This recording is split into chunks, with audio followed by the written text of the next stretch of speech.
So I want the first thing to be empowering people to work on their own. So the thing that we're doing is trying to do something like a better version of the Fourth Estate, a better version of news that is relevant to the actual information landscape of the current moment and the critical aspects of education that people didn't get that are most helpful for them to be able to understand and sense make the world better on their own. And we didn't actually start off thinking that we'd be doing something like news or media. We started out thinking that we were doing something like the kind of intelligence and research work to be able to understand the escalation pathways to catastrophic risk. So we were working on getting a much better sense of supply chain fragilities and food security issues and the escalation pathways to different kinds of war. And that's not just at a theoretical level, but having to get a lot of detailed info about what's really going on the ground to know where the actual escalation pathways and those types of things are. And that was to inform strategic kinds of interventions that could really help address it. To be able to address it, you're going to talk to people who are in decision-making positions and share information with them to hopefully try to influence them in different ways. And so we had the opportunity to do that and speak to people in high-level public and private influence positions and prepare information for them. And the information we were preparing, the kind of briefings of those type, take a tremendous amount of very skilled people's time to create actionable intel for someone who can make choices that are quite consequential. And we were able to see that we could actually provide pretty novel insights in a number of areas because we weren't looking at the global issues in specialized siloed ways where a lot of, say, the issues are more complex than the institutional structures were designed for. And so you would have CDC looking at disease type risks and these kind of military groups looking at these kinds of terrorism risks and these groups looking at cyber risks. But we see a world where something can start in one area and start to cascade across them. And so looking at the interconnection of them is actually critical to understand the world well. So we were looking at taking a deeply kind of interdisciplinary and trans-narrative perspective on this that actually resulted in novel insights into a bunch of spaces. And one of the things that started to occur during that was this is actually what news should be. Like high-level intelligence briefings, some things should be national security or whatever, but the idea of a decision maker who gets a lot of information processing is a fundamentally anti-democratic idea, right? A democratic idea would be everyone can possibly be a significant decision maker, hopefully is actually more involved in the processes of being able to influence. But the basis of being able to make good choices is the information processing, not the information access. This is a key thing.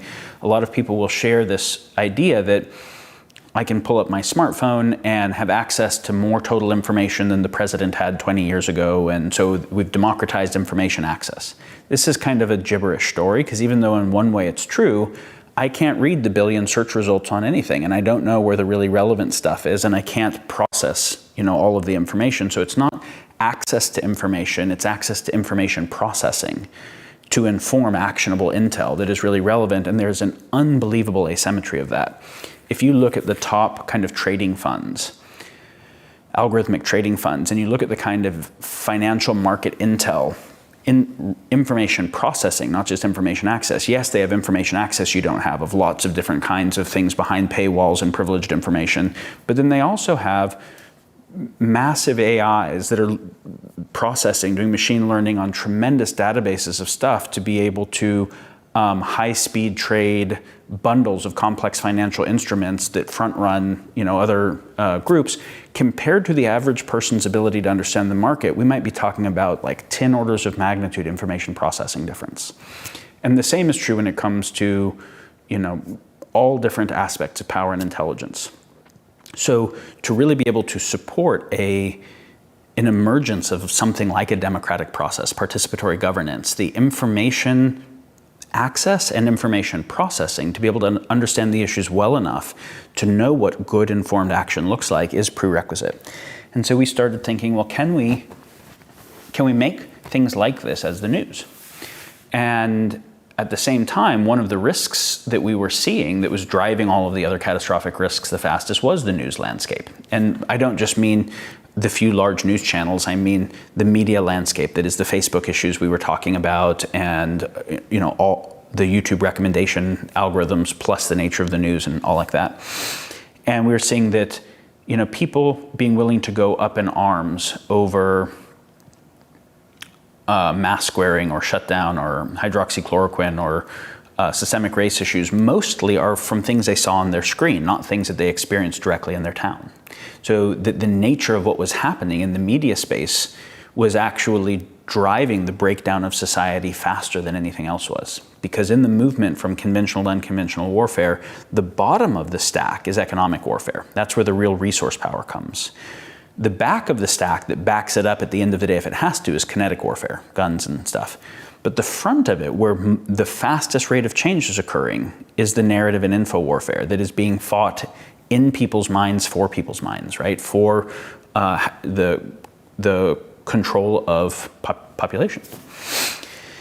And so if we could do something to just even slow down the rate of polarization and radicalization, just take some of the pollution out of the narrative and info space. If we could show the narrative and info weapons, because they only work as well when they're covert, when they're made overt, when you get to see how the different types of spin work and how the different kinds of data manipulation work, people can start recognizing them more and recognizing how they're being affected by them and be affected less, at least have the possibility of engagement with it. And then, if you can start having even a small group of people who are really endeavoring to and getting the skills to and the information processing support to understand the world much better, plus have much higher quality conversation with each other, that group starts to have a collective intelligence that really is asymmetric to most of the rest of the population, that can start coming up with better solutions and become a strange attractor, which is the beginning of drive a cultural enlightenment that can reinstantiate the possibility of participatory coordination, governance. And so the current thing that we're building, that will almost certainly not be what it ends up being as we see what do people really respond to and what gets traction, has a few different kinds of information products together. One is something that is like news, meaning addressing critical current events. And if you look at big news organizations, they're huge organizations, right? Like, it's a lot of resource to try to do that. You've worked at BBC and big organizations. And so for most people, they would actually be best supported by having very good local news, because if they could actually make better sense of their local world, they would have more agency to do stuff about it. But local news across everywhere is just an unbelievably tremendous job, right? Tremendously large job. And being able to have news that is kind of Eurocentric and Asian-centric and whatever, and across all the sectors is a lot. So rather than pick like one domain that we're starting in, we're starting with the most consequential things across areas from a global perspective with a somewhat US-centric audience. We have to pick somewhere to start. So what that means is domestic politics and geopolitics and economies and markets, culture, technology, environment, military, all of those things, where we're looking at what are the things that we believe are tier one consequential in terms of how much they can change the overall nature of life in the world, in the coming years and decades. And being able to present that in the form of what look like briefings across, this week in the happenings that happened that are of top consequence, that doesn't have, and we don't have on the ground report networks that are anywhere near as robust as we want. We're working on building those out, but largely we're looking at groups that are reporting on it and being able to look across the whole space and be able to say, factoring left and right and different countries' perspectives and do that kind of synthesis, what is the clearest thing that we can say with confidence? And So we're looking at things that are maximally consequential and what we can say with confidence that actually is calibrated from a kind of formal process that is trans ideology, trans narrative, rather than supporting a particular political agenda or economic agenda. And it's designed to be a second simplicity, meaning a lot of complexity of research goes into it, but it's actually as simple to understand as possible. So there's a low barrier of entry of starting to get something that doesn't have narrative spin or info manipulation in it. Now, if someone wants to go deeper, and someone could easily ask, well, why would I trust that as opposed to anything else? We would say you're not trusting us because we're a particular authority. We're hoping that you trust your own sense making progressively better, and we're showing you in detail, transparently, how we do our sense making. So how we currently have it structured is that someone can see that briefing, and then there's different places they can go deeper. One of them is a under the hood feature where they can see the epistemic process, the sense-making process we used to come up with that. So what things did we read and look at? What data sets did we include? What data sets did we say we had low confidence in and decided to throw out or put a discount rate on? And what epistemic frames did we use? And so if someone wants to see that, they can. So now this is them also learning how are we making sense of the world. So they can both give us feedback on, hey, I think you misweighted this data set, or there's this other data set or frame. Awesome. But they can also be learning, I guess I could have done that. I could have looked at all of those sources. I could have applied these frames. I didn't even know some of those frames now that I know them. So they're increasing in their own sense-making capacity by seeing how we're doing it. Of course, we also want to show retrospectives of where we made forecasts or said what was going on, where we later found out that we were wrong or right, or get to show here's where we were wrong, here's where we were right. Where we were wrong, how are we updating our models? So really good transparency and earnestness in that whole process. Also, so you can do the kind of under the hood thing, you can also do the meta news thing. The meta news is, okay, so here's what we were able to find out about this topic. But that sounds different than what you read in the New York Times or the Atlantic or Breitbart or Mother Jones or RT or whatever other place you're looking at. What do they say? Why do they say that? Why did we come up with something different? What is our assessment of what they came up with? So this is actually, and of course we're not going to be able to do that for all news sources, right? We've already looked at about 1,500 news sources in our curation process. We kind of have to collapse those to ones that cluster in a similar type of narrative, and then pick, some of the better exemplars of those and say, okay, so here's the narrative landscape. We'll go ahead and steelman that narrative landscape, and then we will break it down into individual propositions and say, what can we verify, what can we falsify? So we are helping people to understand the world through more of the lenses, understand why other people think what they think, even have a clear sense of it, then also understand how to empirically validate these things.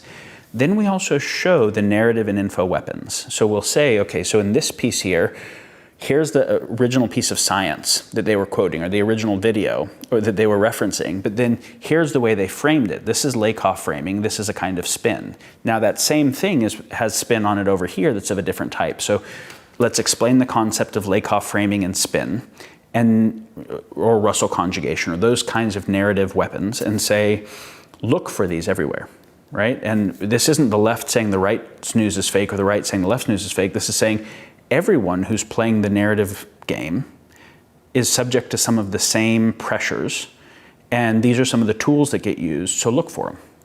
And also, there's some signal in all of these places. So we're not coming out as this is fake news, but there is some signal, let's try to verify it, and there is some distortion. So the goal in the meta news is that someone doesn't hear what we say and say, okay, well, that's just one other narrative with lots of narratives, that they actually get to see all the narratives, and they get to see how we're making sense of them, and they get to also apply their own capacity to make sense of them. And we make explicit the narrative and info weapons so that people can recognize them more on their own. And by reifying the true parts and being able to say where something is either clearly falsifiable or we just can neither verify nor falsify, it's just conjecture or spin, we hopefully help people neither just accept nor reject any standard narrative, but be able to take a more rigorous and nuanced view across all of them. Then, of course, there's places where to understand what's going on, there's education that people need for frames, right? Like they need some history around this India-China border conflict, or they need to understand certain things around why the high altitude place where the watershed is and missile defense and whatever would be the strategic targets they are. Or So we'll also either curate, if there's a perfect educational piece that really does a very good job, or a few, we'll curate those, but we'll also create pieces that provide the critical aspects of education that most people didn't get. And where we also try to do kind of a Pareto optimization on this. So it's like, say we're talking here about the Facebook issues, and there's stuff trending in the news around what's happening with fake news and Facebook and whatever. So if someone's read Marshall McLuhan, they're going to understand things about media theory that other people aren't going to have, but not everybody's going to go read McLuhan.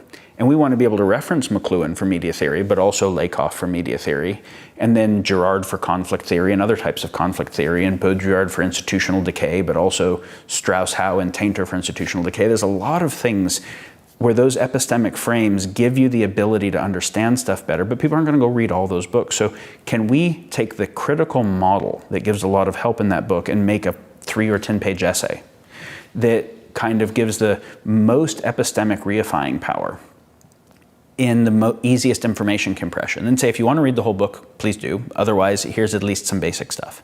Similar with the history pieces and the context pieces.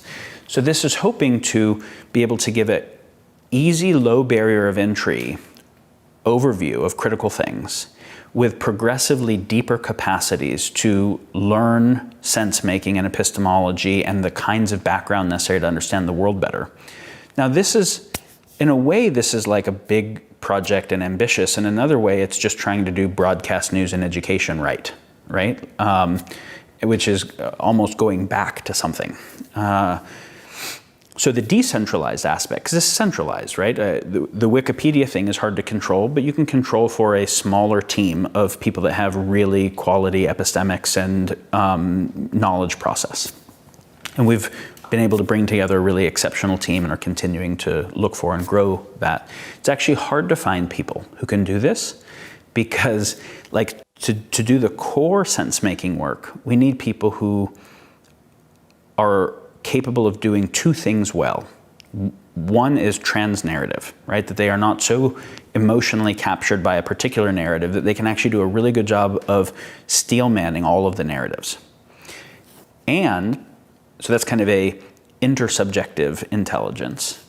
And then on the objective side, we need people who can do empiricism well across, in an interdisciplinary way, across multiple disciplines. Because if I want to understand almost any of these issues, the lens of finance is critical, but not sufficient.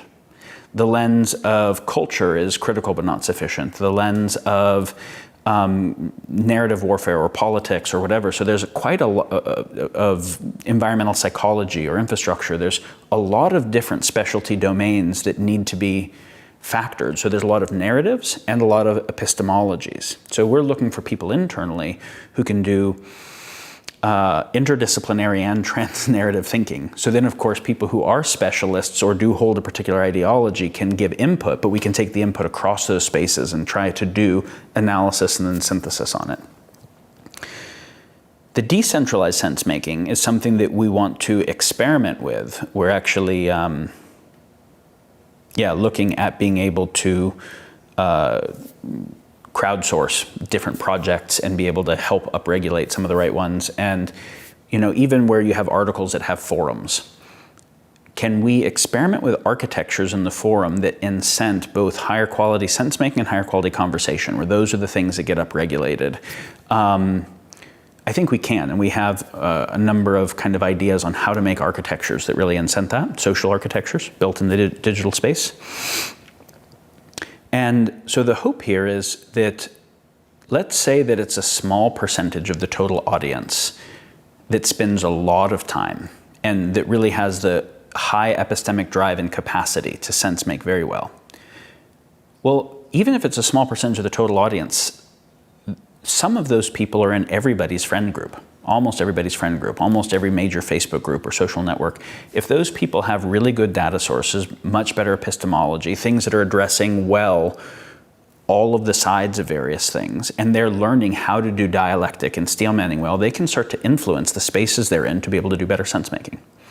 Oftentimes, the people who have best sense-making are also employed by the people who are in top institutional positions of power as strategists and analysts and whatever, to be able to influence those things. So,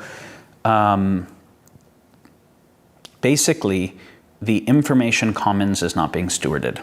we're trying to do something to start stewarding the information commons and to make that a strange attractor of more things that will start to do that. That's why this is a nonprofit project, is we're not willing to ever put ads on, and we're not willing to put it behind a paywall that makes it not accessible to everyone. To really democratize the access to that quality of information processing has to be freely available to everyone. We also aren't willing to take any nonprofit funds that have any strings attached. So it has to be people that actually believe that increasing decentralized collective intelligence is net good for the world and authentically want to support that as a commons project. And that's, what we're seeking right now is people who either, if there are people who would want to put capital into that, that's a timely need. If there are people who have really exceptional analytic capabilities or access to really novel kind of source of information or data sets, or have worked on machine deep learning types of technologies for sense making, those are the kinds of connections and alliances that would be, I'd say, reach out if you're aligned.